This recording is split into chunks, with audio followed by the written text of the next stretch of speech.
Alice ferme les yeux, l'ombre la grignote peu à peu. Le terrier aux merveilles s'est refermé sur un monde cruel. Elle raconte des histoires d'arbres comme s'ils étaient humains, et elle les préfère solitaires et marqués par le temps.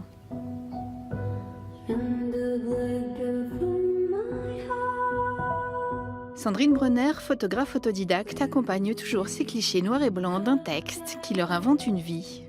J'ai commencé à prendre mon appareil photo et à attraper des images en fait, comme d'autres vont ramasser des champignons, des feuilles, des cailloux. Il n'y a jamais d'humain. Moi, je sais pas photographier des personnes. En revanche, les arbres, ça devient toujours les personnages d'une histoire. Je suis partie du principe en fait que la nature c'était une vaste scène de théâtre ou une vaste scène de cinéma, et donc mes personnages, c'est les arbres. Je me sers des arbres comme personnages.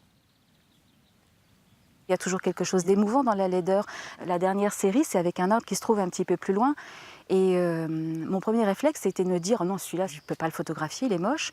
Et en fait, en prenant un peu de recul et vraiment en l'observant, il m'a fait penser à Elephant Man.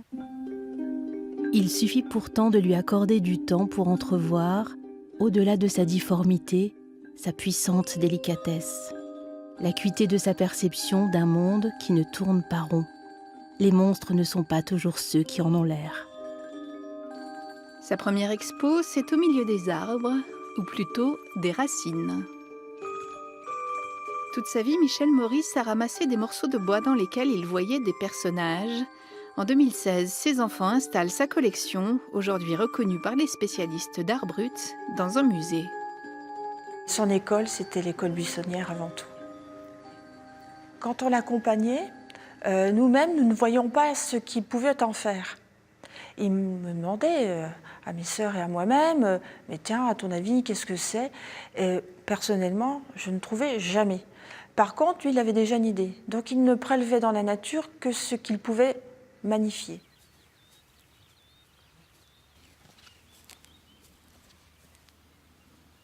L'arbre, en fait, je me suis rendu compte que ça faisait en fait un point de confluence entre le ciel et la terre.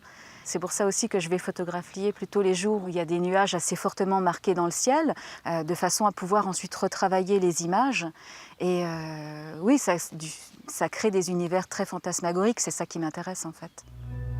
Visiter le musée des Mille et Une Racines ou regarder les photos de Sandrine Brenner, c'est un peu comme s'allonger dans l'herbe et tenter de trouver des formes aux nuages. C'est jusqu'au 14 mai à Cornimont.